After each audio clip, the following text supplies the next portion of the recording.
Graça e paz a todos os irmãos. Hoje nós vamos dar continuidade à nossa série de ministrações sobre o Sermão do Monte. E eu quero ler com vocês o Evangelho de Mateus, capítulo de número 6. Nós vamos ler do verso 1 até o verso 18 e depois faremos a exposição do seguinte texto. Então, leiamos a palavra de Deus. Guardai-vos de fazer a vossa esmola diante dos homens, para serdes vistos por eles. Aliás, não tereis galardão junto de vosso Pai que está nos céus.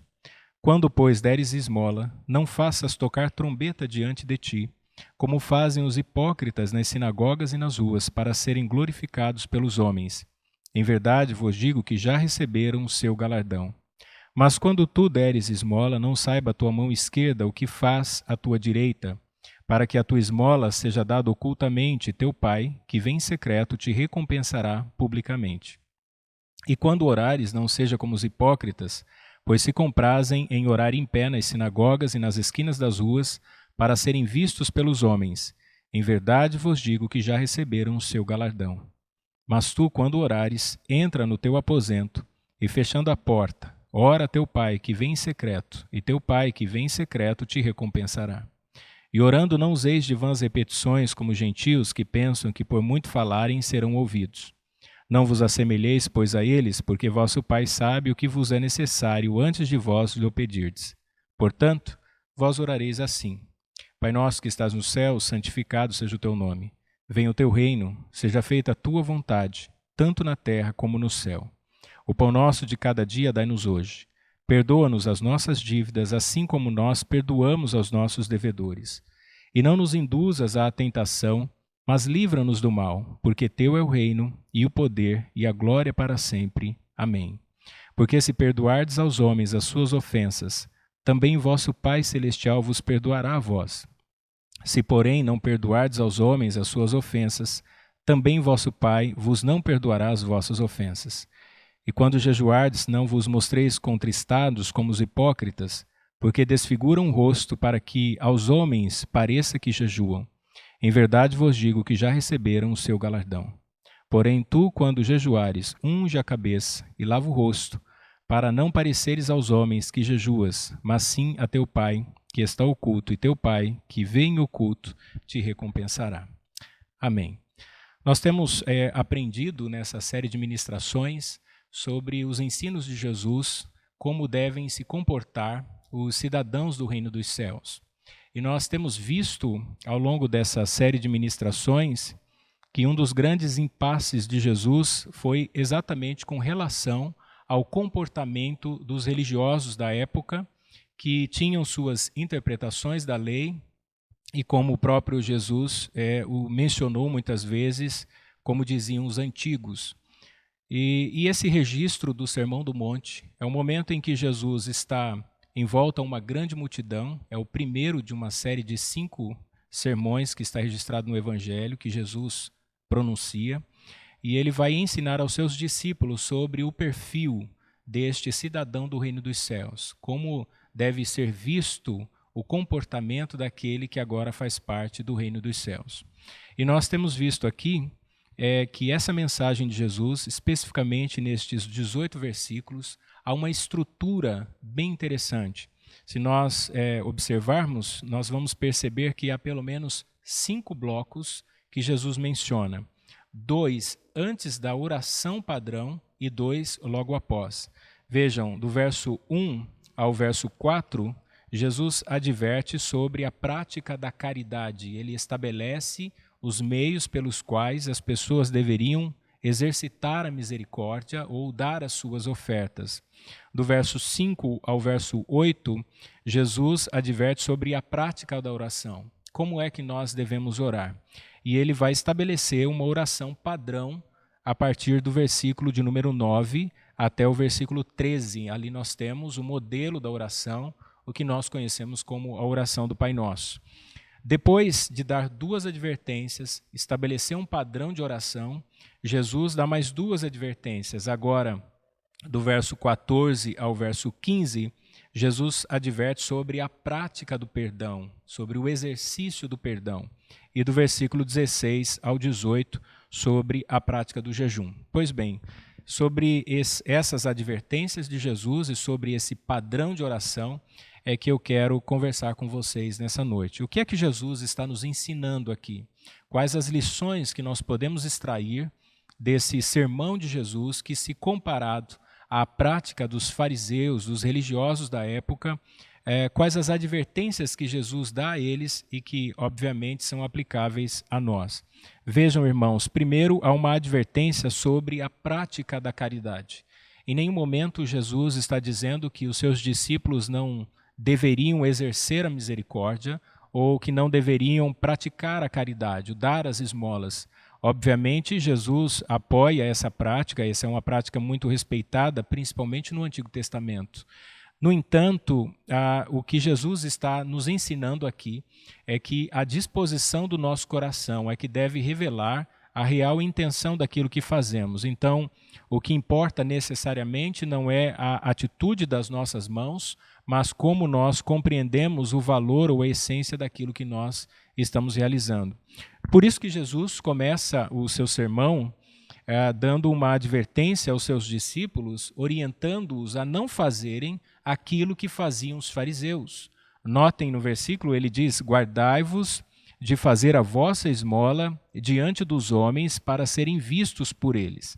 Notem que aqui a ideia de esmolas ou a prática da misericórdia, o exercício da caridade, era uma demonstração de que Deus havia alcançado essa pessoa, e nós falamos sobre isso no início dessa série de ministrações, quando a expressão pobre de espírito, fazendo menção àquelas pessoas do Antigo Testamento que eram pobres de recursos financeiros e que deveriam ser assistidas, e que agora Jesus dá um novo sentido para nós, porque ser pobre de espírito é entender que você não tem nada de si mesmo, mas tudo aquilo que você tem e que você faz é oriundo da graça de Deus através da sua vida.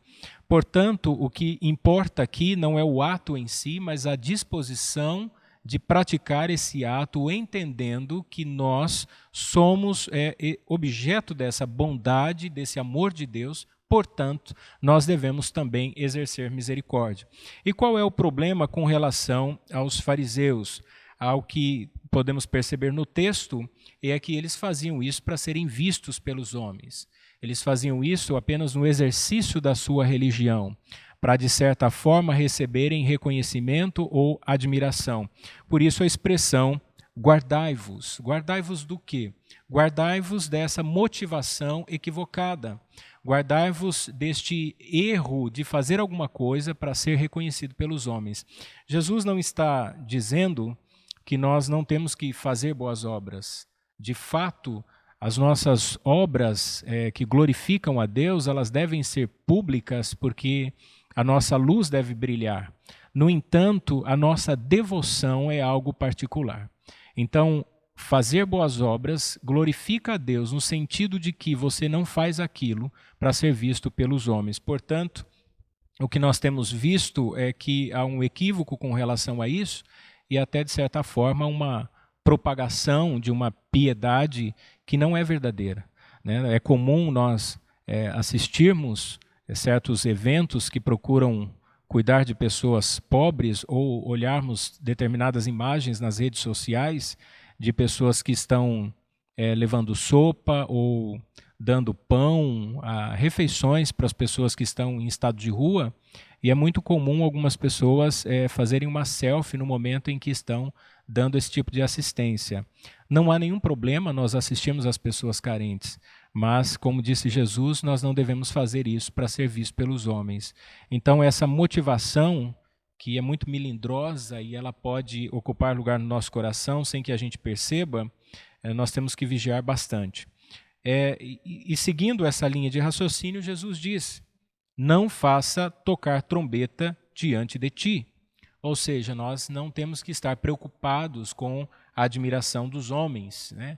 Imagine alguém fazendo uma boa ação e chamando uma fanfarra para tocar, porque ele fez aquela atitude. Isso está muito mais caracterizado por uma prática política, que é comum em épocas de campanhas eleitorais, os candidatos fazerem assistências sociais, atos e tornarem eles públicos com o intuito de receberem a aprovação dos seus possíveis leitores. Mas nós não, nós cristãos, uma vez que compreendemos a graça de Deus, que entendemos a bondade de Deus, as nossas atitudes devem buscar glorificar a Deus. Ele também disse: não saiba a tua mão esquerda o que faz a tua direita. Então, assim como é impossível uma mão trabalhar sem que a outra saiba, né, porque nós temos as duas e elas atuam em conjunto, assim denota-se o reconhecimento do amor de Deus e a prática da caridade. Então, assim é a devoção e a caridade. Ninguém deve pensar em ter uma vida de amor a Deus, mas que essa vida não seja uma vida que não se preocupe com o seu semelhante. Então, são indissociáveis, nós não conseguimos separar a prática da devoção. Logo, há uma expressão e uma interpretação do reformador João Calvino a respeito dessa passagem, que ele diz assim: ao que Jesus quis dizer é que devemos ficar satisfeitos por termos Deus como única testemunha. Ou seja, nós, quando fazemos boas ações, nós não estamos preocupados com o reconhecimento das pessoas, mas em termos Deus como nossa testemunha. Provérbios capítulo 27, versículo 3.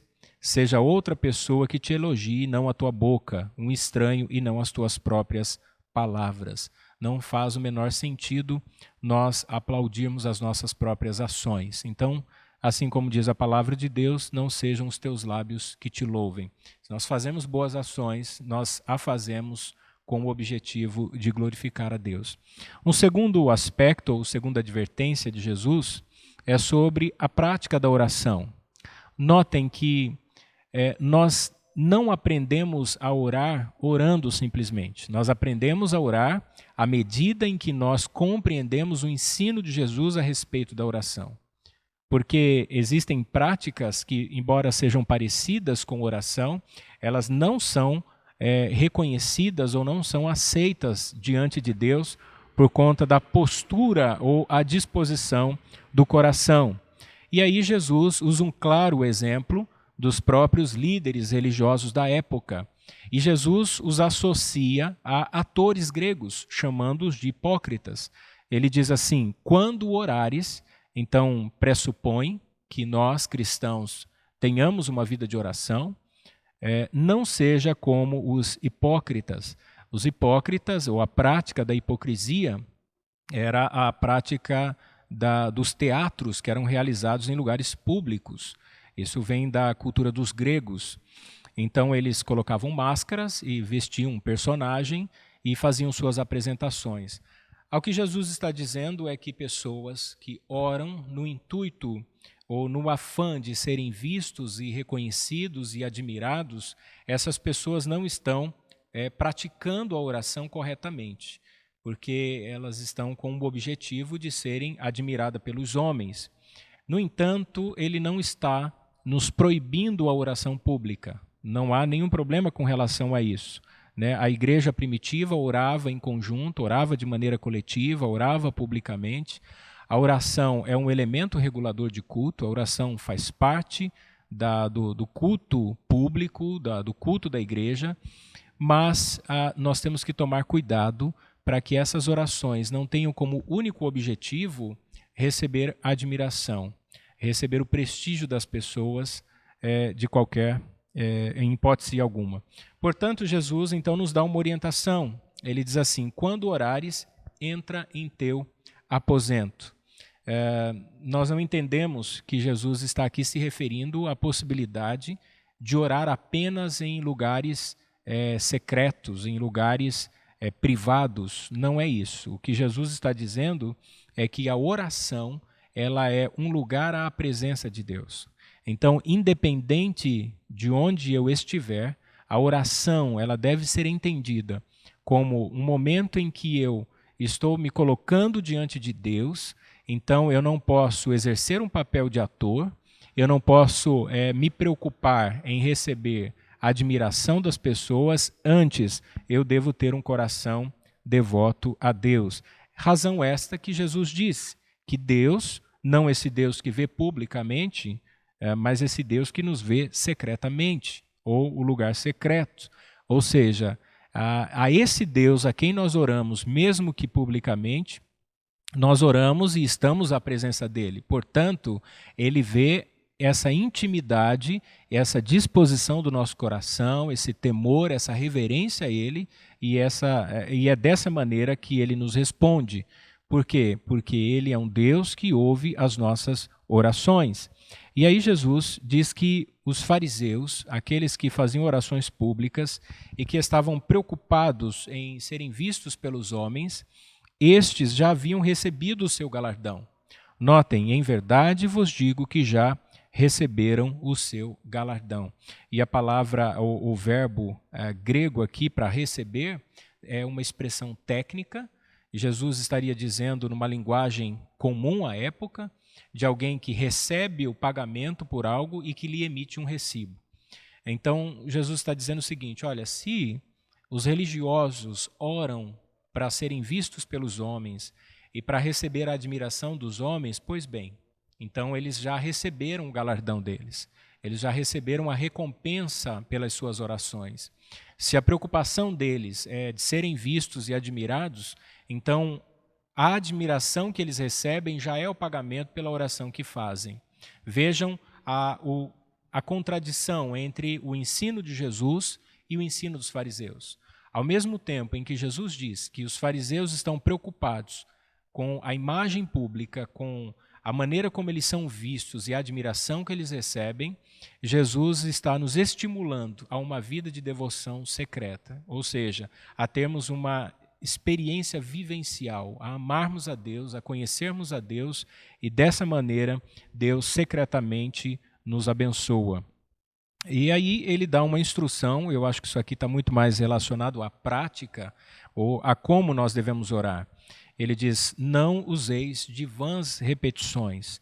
E aqui Jesus está falando sobre a prática do paganismo, né? Se você observar desde o Antigo Testamento, nós podemos perceber que as pessoas pagãs, elas tinham suas práticas religiosas, a exemplo dos profetas de Baal, que se cortavam e que gritavam, e diante do desafio proposto pelo profeta Elias, eles tentavam chamar a atenção de Deus, repetindo as palavras e clamando, e passaram o dia todo clamando a Deus.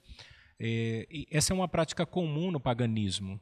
Em diversas religiões no mundo, nós temos percebido que as pessoas usam de vãs repetições e acham que essas práticas elas podem atrair a atenção de Deus.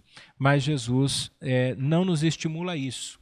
Jesus nos ensina a orarmos de maneira consciente, a orarmos de maneira em que nós consigamos refletir sobre aquilo que falamos, de maneira sincera, e sempre tendo a sua palavra como base para as nossas orações. Então, esta é a maneira como nós devemos orar.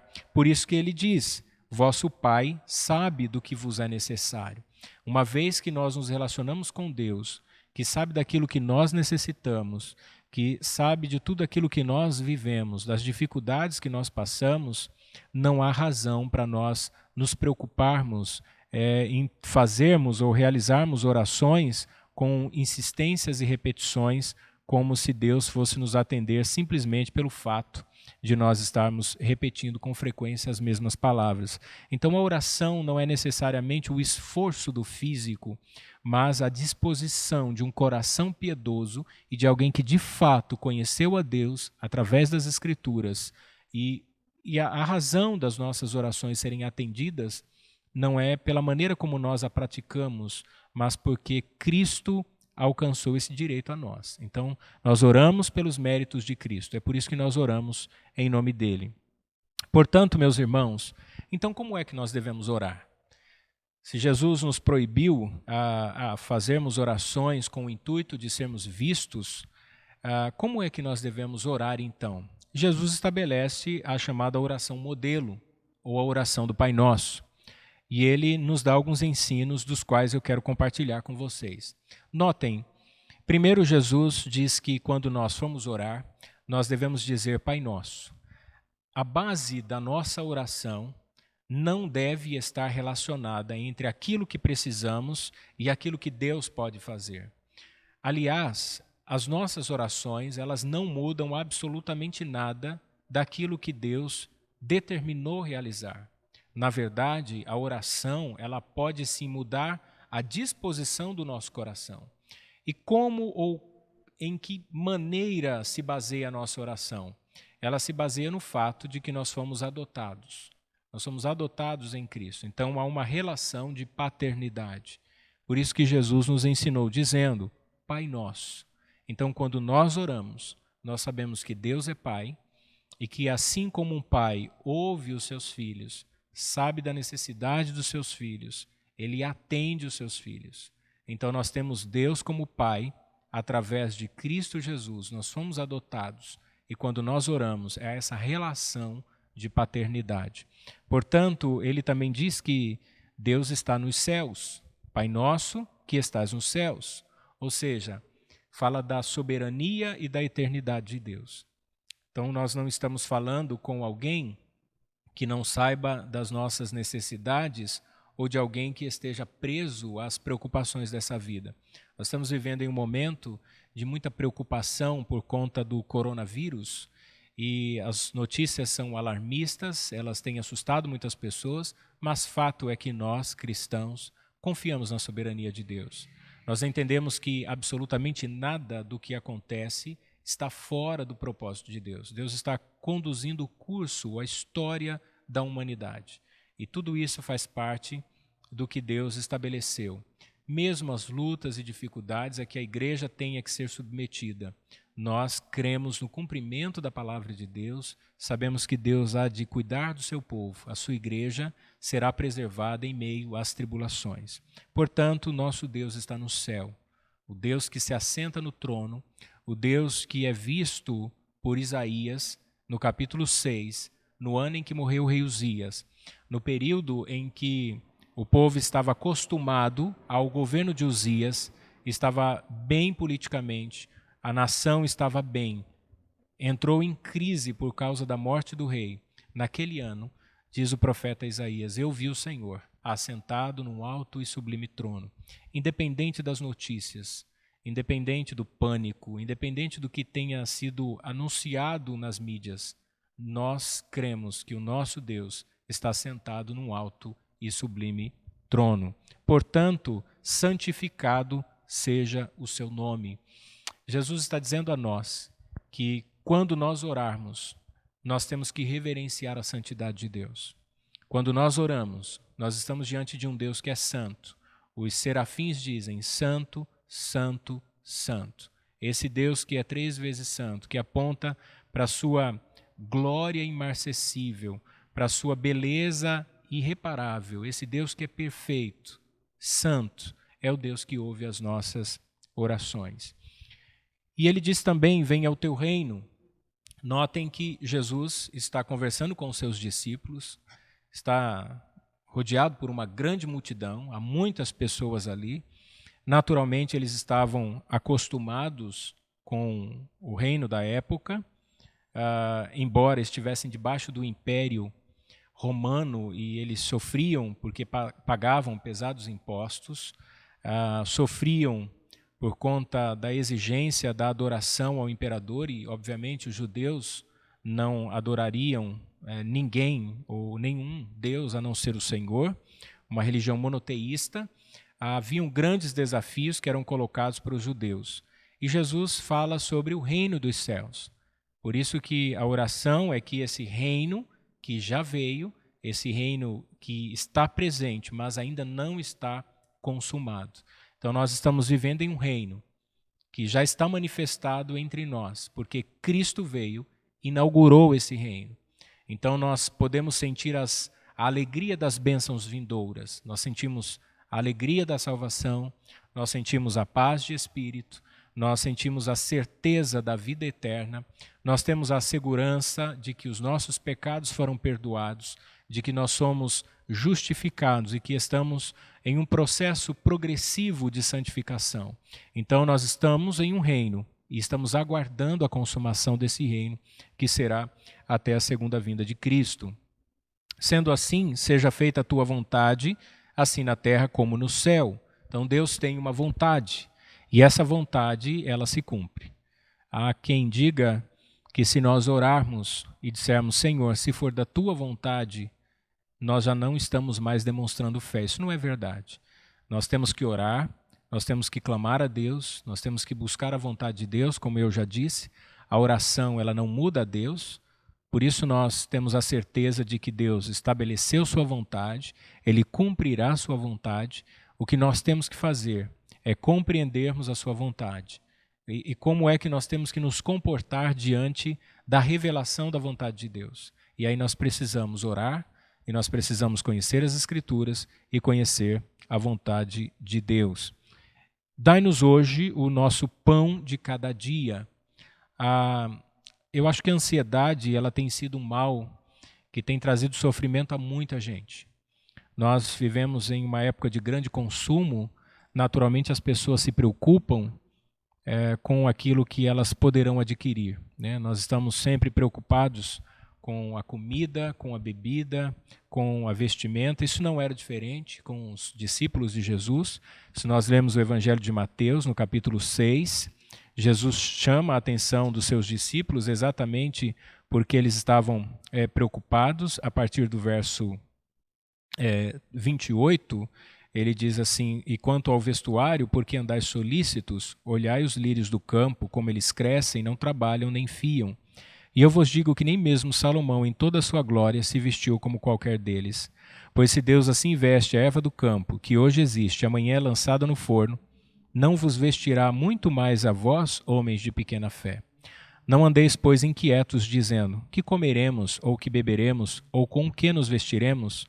Porque todas estas coisas os gentios procuram. De certo, vosso Pai Celestial bem sabe que necessitais de todas elas. Mas buscai primeiro o reino de Deus e a sua justiça, e todas estas coisas vos serão acrescentadas. Não vos inquieteis, pois, pelo dia de amanhã, porque o dia de amanhã cuidará de si mesmo. Basta a cada dia seu próprio mal. Isso aqui, irmãos, aponta para a provisão de Deus no dia a dia. A nossa preocupação não deve estar nas coisas que podemos ou não adquirir, mas nós temos que confiar em Deus. Naturalmente, planejar, fazer planos, não há nenhum erro com relação a isso. Desejar as coisas, desde que elas não ocupem o lugar no nosso coração, ao ponto de tirar a nossa confiança em Deus. Então, crentes em Jesus, confiantes de que sua vontade se cumpre e seguros de que o pão de cada dia Ele nos dará. Isso aqui também aponta para um fato que era comum à mente dos judeus, eles naturalmente saberiam disso. Jesus está falando sobre o acontecimento do Antigo Testamento. Então nós temos lá o povo peregrinando no deserto e Deus provendo através do maná. Assim Deus tem ensinado a sua igreja, que nós temos que estar satisfeitos com o pão de cada dia. E Ele nos ensina sobre o perdão. Perdoa as nossas dívidas, assim como nós perdoamos os nossos devedores. Uma vez alcançados pela bondade de Deus, pela graça de Deus e pelo seu perdão, esse coração que compreende o perdão de Deus é também um coração que está disposto a perdoar. Então, nós entendemos que uma vez que Deus nos perdoou, nós também devemos perdoar aqueles que nos ofendem. Quarta advertência de Jesus, agora sobre a prática do perdão, ainda dando continuidade a esse tema, ele vai falar sobre a importância de nós exercitarmos esse tipo de perdão. E aqui eu quero fazer uma observação. Nós não podemos confundir perdão com confiança. Perdão, no conceito bíblico, é a absolvição de alguém que você considera réu de juízo. Então, assim como nós, que estávamos condenados por causa dos nossos pecados, fomos perdoados e absolvidos dessa condenação, assim também, aqueles a quem nós consideramos como culpados porque nos ofenderam, porque nos maltrataram, porque pecaram contra nós nós também devemos exercer o perdão, absolver essa pessoa. E como é que eu faço isso? E eu preciso lembrar aqui do início dessa pregação, quando Jesus fala sobre a prática do perdão, e ele diz que aquele que disser ao seu irmão raca, esse já é digno do inferno. Naturalmente, eles entendiam essa expressão como você chamar alguém de louco ou de débil mental, mas isso estaria muito relacionado à mesma expressão de Jesus sobre o encolarizar-se com o seu irmão, alguém que deseja que o outro morra. Então, notem que o exercício do perdão é você não carregar no seu coração o sentimento de ódio por alguém desejando mal a essa pessoa. Então você absolve essa pessoa, você libera essa pessoa. Independente do que ela tenha feito, não é que você vai ter uma amnésia, você não vai esquecer o que ela fez, mas você não vai desejar um mal à vida dessa pessoa. E é aqui que eu falo sobre a diferença entre perdão e confiança. Então, não é pelo fato de que você perdoou alguém que você sinta o mesmo nível de confiança. Eu tenho visto muitas pessoas questionarem sobre, fulano me perdoou, mas não confia mais em mim. Confiança é um vínculo que gera tempo, ele é progressivo, e isso só pode ser alcançado através da demonstração, da convivência, e se de fato alguém merece a sua confiança. É natural que pessoas que foram traídas, ofendidas, machucadas, pessoas que sofreram algum tipo de trauma, mesmo perdoando o seu infrator, essas pessoas levem um certo tempo para gerarem um certo nível de confiança.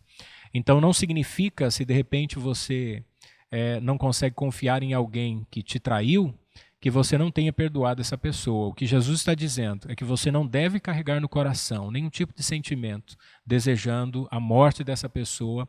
Antes você deve perdoá-la, absolvê-la de sua culpa.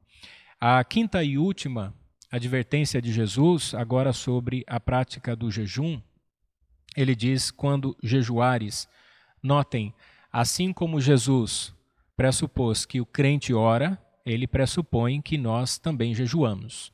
Então, a prática do jejum não é uma prática esquecida no Antigo Testamento. A prática de jejum ela não foi uma prática restrita aos apóstolos e à igreja primitiva. Ela é uma prática que deve ser realizada na igreja. Ela faz parte das disciplinas espirituais. Agora, é uma prática que deve ser feita corretamente. Assim como a oração, ela não poderia ser feita no intuito de receber a admiração das pessoas, assim também o jejum. Então, o jejum deve ser praticado de maneira sincera, o jejum deve ser uma prática de piedade, de arrependimento, de alguém que entende que Deus o alcançou e num ato de autodisciplina, de se submeter, de humilhar-se diante de Deus. Por isso que Jesus diz que quando nós formos jejuar, unges a cabeça com óleo e lava o rosto. Deve ter uma demonstração de alegria e não de sofrimento. Notem que nós temos visto muitas pessoas tocarem trombeta diante daquilo que fazem. Às vezes, certos pregadores ou líderes religiosos, eles acabam entrando em certas campanhas de jejum e gostam de demonstrar ou de apresentar uma expressão de alguém sofrido, de alguém desgastado, cansado por conta dos frequentes jejuns. E isso até gera a admiração das pessoas, porque nós sabemos que a autodisciplina não é fácil, e jejuar, obviamente, não é fácil. Mas o que Jesus está nos estimulando é a termos uma vida sincera. Não há nenhum problema em nós jejuarmos. O jejum ele é uma abstenção de alimentos. Ele pode ser total ou parcial, pode ser curto ou longo prazo, pode ser individual ou coletivo. Comunidades, igrejas podem se mobilizar para um jejum coletivo. Mas isso não pode em nenhum momento ser usado como forma de autopropagação. Então nós aprendemos com Jesus que a vida de oração, que o exercício da caridade, e que a prática do jejum e do exercício do perdão, eles devem ser sinceros. Notem, meus irmãos, que nessa série, Jesus tem criticado severamente a atitude dos fariseus em viverem religiosamente, em estarem preocupados como serão vistos e admirados pelos homens, quando, na verdade, o verdadeiro cidadão do reino dos céus, aquele que foi alcançado pelo Evangelho, ele entende que Deus mudou a sua vida e que não há necessidade de receber a admiração das pessoas.